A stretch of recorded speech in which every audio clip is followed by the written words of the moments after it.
नमस्कार, आप देख रहे हैं हेडलाइंस न्यूज। दिन भर की ताज़ा खबरों के लिए अभी सब्सक्राइब करें, साथ में बेल आइकन भी प्रेस कर लें। खबरों में आगे बढ़ने से पहले वीडियो को लाइक जरूर करें और अपने दोस्तों के साथ ज़्यादा से ज़्यादा शेयर करें। और आप किस राज्य शहर से न्यूज को देख रहे हैं, कमेंट में जरूर लिखें। उत्तराखंड में भाजपा अभी नहीं बना पाएगी सरकार, नई विधानसभा के गठन में अब फंस गया नया पेच। सीएम नहीं बल्कि है ये बड़ी वजह। विधानसभा चुनाव में जनादेश हासिल करने के बाद भाजपा में नई कैबिनेट को लेकर चर्चाएं शुरू हो गई है। सियासी हलकों में यह सवाल तैर रहा है कि पार्टी पुराने चेहरों पर भरोसा जताएगी या नए चेहरे को मौका देगी। लेकिन इससे पहले अभी नई विधानसभा के गठन में कुछ देर हो सकती है। जम्मू एंड कश्मीर में भाजपा अपने संगठन के विस्तार में लगी हुई है और समाज के विभिन्न तबकों के लोग उस पार्टी में शामिल होकर उसे मजबूती भी प्रदान कर रहे हैं। केंद्र शासित प्रदेश जम्मू कश्मीर में परिसीमन आयोग अपनी रिपोर्ट दे चुका है। ऐसे में देखना होगा कि इसको पूर्ण बहुमत से लागू कर कब कहां विधानसभा चुनाव कराए जाते हैं। जहां तक चुनावी तैयारी की बात है तो भाजपा उसमें कोई कमी नहीं छोड़ना चाहती, इसलिए केंद्रीय मंत्रियों के भी प्रदेश में लगातार दौरे हो रहे हैं। मुस्तैदी से कार्य किया जा रहा है। इस बदले माहौल को भांपकर भाजपा में शामिल होने वाले लोगों की संख्या बढ़ रही है।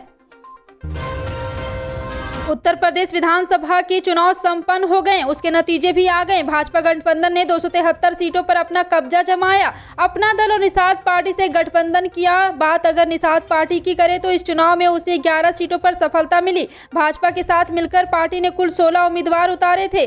10 सीटों पर उम्मीदवार निषाद पार्टी के सिंबल पर थे, जबकि 6 सीटों पर उम्मीदवार भाजपा के सिंबल पर लड़ रहे थे। अपने सिंबल पर निषाद पार्टी के 10 में से 6 प्रत्याशी जीते, जबकि बीजेपी के सिंबल पर निषाद पार्टी के 5 उम्मीदवार जीते। ऐसे में कुल 11 उम्मीदवार निषाद पार्टी के होते हैं।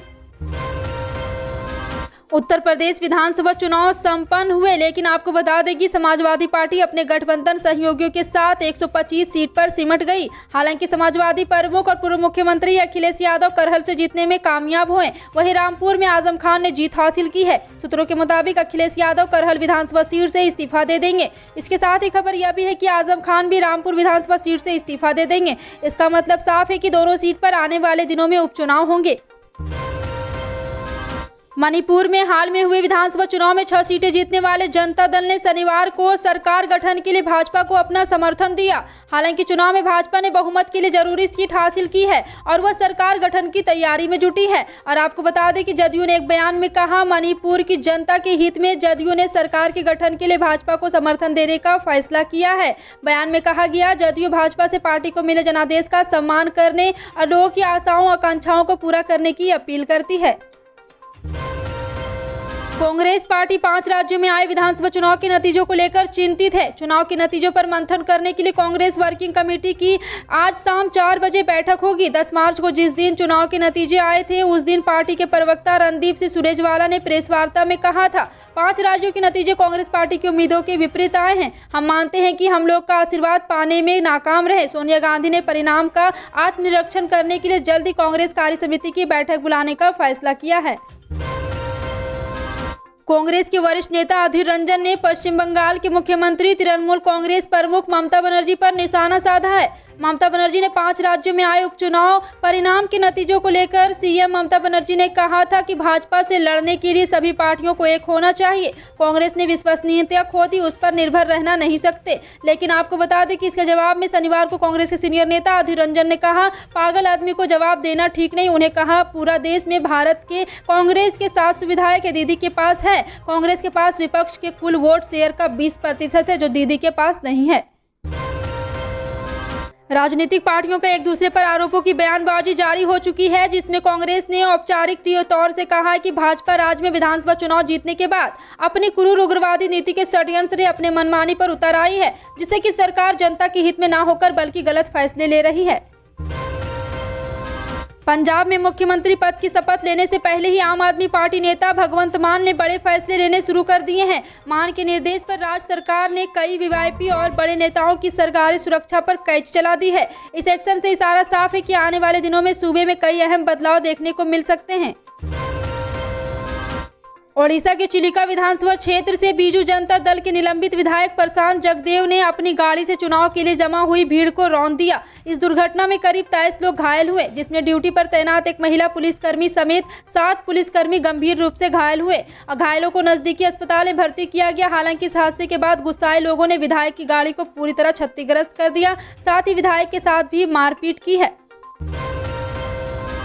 यूपी विधानसभा चुनाव के परिणाम आ चुके। भाजपा ने भारी बहुमत से जीत भी हासिल कर ली। 273 सीट पर भाजपा ने कब्जा किया और 125 सीट पर सपा गठबंधन ने कब्जा किया। लेकिन आपको बता दें कि चुनाव लड़ने वाले सुहेलदेव भारतीय समाज पार्टी के अध्यक्ष ओम प्रकाश राजभर ने कहा कि जहां जहां बुलडोजर चला वहां वहां बीजेपी हारी है। बता दें कि ओम प्रकाश राजभर ने गाजीपुर की जहुराबाद सीट से चुनाव जीता, लेकिन गठबंधन चुनाव हार गया। इसके बाद राजभर ने कहा है कि लोग बुलडोजर बुलडोजर चिल्लाते रहे, लेकिन ये भी याद रखें जहां जहां बुलडोजर चला है वहां इसका जनता पर कोई असर नहीं हुआ। मऊ, गाजीपुर, आजमगढ़ और रामपुर में बुलडोजर चला, लेकिन आप नतीजे देख लीजिए।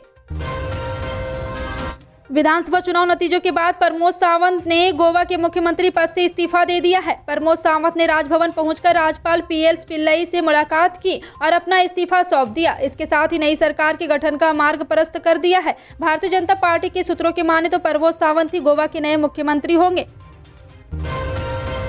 यूपी विधानसभा चुनाव में भारतीय जनता पार्टी गठबंधन की जोरदार जीत हुई है। गठबंधन में बीजेपी के साथ ही संजय निषाद जीत से गदगद है। शनिवार को उन्होंने लखनऊ में मीडिया से बात की, जहां उन्होंने बीजेपी को बड़ा भाई बताया और खुद को छोटा भाई। इस दौरान उन्होंने कहा है कि लोगों को त्योहारों पर मुफ्त सिलेंडर देने का वादा पूरा किया जाएगा। इसके अलावा भी लोगों की तमाम समस्याओं का ध्यान रखा जाएगा। संजय निषाद ने कहा है कि राम राज्य को लाना है। जिस तरह से राम जी ने निषाद को गले लगाया था, उसी तरह योगी मोदी और बीजेपी ने हमको गले लगाया है। मणिपुर में विधानसभा चुनाव संपन्न हो गया। मणिपुर में बिहार के मुख्यमंत्री नीतीश कुमार की पार्टी JDU ने 6 सीटों पर जीत हासिल की है। वहीं बीजेपी ने 32 सीटों पर जीत हासिल की है। ऐसे में JDU ने मणिपुर में बीजेपी को अपना समर्थन देने का फैसला लिया है। पार्टी की ओर से शनिवार को इस बाबत ऐलान भी कर दिया गया है। बिहार के पूर्व CM लालू प्रसाद यादव की होली इस बार जेल में ही बीतेगी। लालू प्रसाद यादव चारा घोटाले से सजा याफ्ता है। बिहार के पूर्व CM और राजद सुप्रीमो की होली बहुत फेमस रही। जानकारों के मुताबिक उनके मनाए जाने वाले त्योहारों में मकर संक्रांति, छठ और होली खास रहा है। लेकिन इस बार लालू प्रसाद यादव एक बार फिर होली का आयोजन नहीं कर पाएंगे। इसके बीच जेल और जमानत के लिए पड़ने वाली सुनवाई की डेट आ रही है। पंजाब विधानसभा चुनाव में बड़ी जीत के बाद आम आदमी पार्टी ने शनिवार को ऐलान किया कि वह इस साल के अंत में पड़ोसी राज्य हिमाचल प्रदेश से सभी विधानसभा सीट पर चुनाव लड़ने जा रही है। पार्टी ने कहा है कि वो कांग्रेस और भाजपा दोनों पार्टियों से तंग आ चुकी है। आम आदमी का एक विकल्प बनना चाहती है। दिल्ली के मंत्री सत्येंद्र जैन ने शनिवार को शिमला में एक मार्च निकाला। आम आदमी पार्टी अगले महीने शिमला में नगर निगम चुनाव भी लड़ेगी। उत्तर प्रदेश के हमीरपुर सदर विधानसभा क्षेत्र में बीजेपी के पक्ष में जहां शहर से लेकर गांव तक वोटों की जमकर बारिश हुई, तो वहीं केंद्रीय राज्य मंत्री साध्वी निरंजन ज्योति के पैतृक गांव में बीजेपी का बड़ा झटका लगा है। इस गांव के 2 पोलिंग बूथ पर बीजेपी को पराजय का सामना करना पड़ा है। पिछले चुनाव में भी मंत्री के पैतृक गांव से बीजेपी हारी थी।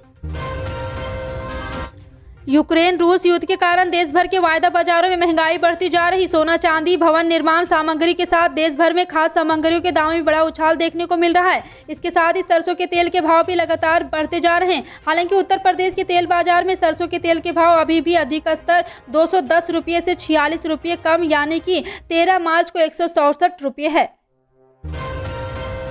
रेलवे प्रशासन ने होली पर यात्रियों की भीड़ को ध्यान में रखते हुए ट्रेन संख्या बांद्रा टर्मिनल से बरौनी विशेष रेलगाड़ी का संचालन 15 मार्च को बांद्रा टर्मिनल से तथा 17 मार्च को बरौनी से एक फेरे के लिए किया जाएगा। यह ट्रेन 15 मार्च को कासगंज से सुबह 8:45 बजे से एवं वापसी में 17 मार्च कासगंज से रात 7:45 बजे तक चलेगी। यह जानकारी पूर्वोत्तर रेलवे इज्जतनगर के मंडल प्रबंधक ने दी। 5 राज्यों के विधानसभा चुनाव के नतीजों के बाद भी पेट्रोल डीजल के भाव में कोई बदलाव नहीं आया है। भारतीय तेल कंपनियों ने आज 13 मार्च के लिए भी पेट्रोल और डीजल की कीमतें स्थिर रखी है। अंतर्राष्ट्रीय बाजार में कच्चे तेल की कीमत में उतार चढ़ाव के बाद ही राष्ट्रीय बाजार में वाहन ईंधन, पेट्रोल और डीजल के दाम नवंबर 2021 से स्थिर है। कयास लगाए जा रहे थे कि विधानसभा चुनाव के बाद ही पेट्रोल और डीजल महंगा हो सकता है। मौसम में बदलाव का चक्र तेजी से घूम रहा है। अभी इस क्रम में जारी ही रहने की संकेत मिल रहे हैं, खासकर तापमान के बढ़ने का ट्रेंड। इसको देखकर मौसम के वैज्ञानिक ने भीषण गर्मी का अनुमान लगाया है। उनका मानना है कि यदि इसी रूप में तापमान बढ़ता चला गया तो जल्द ही 35 डिग्री के बेंचमार्क को यह पार कर लेगा। हवा की दिशा में भी कोई खास बदलाव के संकेत नहीं है। इस स्थिति में स्वास्थ्य को लेकर एक बार फिर से सतर्क हो जाने की आवश्यकता है। खान पान से लेकर रहन सहन तक में सावधानी जरूरी है। इसमें लापरवाही होने से बीमार होने की आशंका बनी रहती है। भारत के कोविड-19 मामलों में गिरावट का सिलसिला जारी है। केंद्रीय स्वास्थ्य मंत्रालय की तरफ से जारी आंकड़ों के अनुसार देश में शनिवार को 3,614 नए कोविड-19 मामले दर्ज किए गए हैं, जिसके बाद देश में कोरोना मरीज की तादाद बढ़कर 4,29,87,875 तक हो गए हैं। इसके साथ ही भारत में शनिवार को पिछले 24 घंटों में 89 लोगों की मौत के साथ कोविड-19 मौतों का आंकड़ा 5,15,803 हो गया है। फिलहाल आपका इन सभी खबरों पर क्या कहना है, कमेंट सेक्शन में टाइप करके जरूर बताएं। पल पल की अपडेट जानने के लिए जुड़े रहें आप अपने हेडलाइंस न्यूज के साथ। मिलते हैं अगली बड़ी खबर में, तब तक के लिए जय हिंद।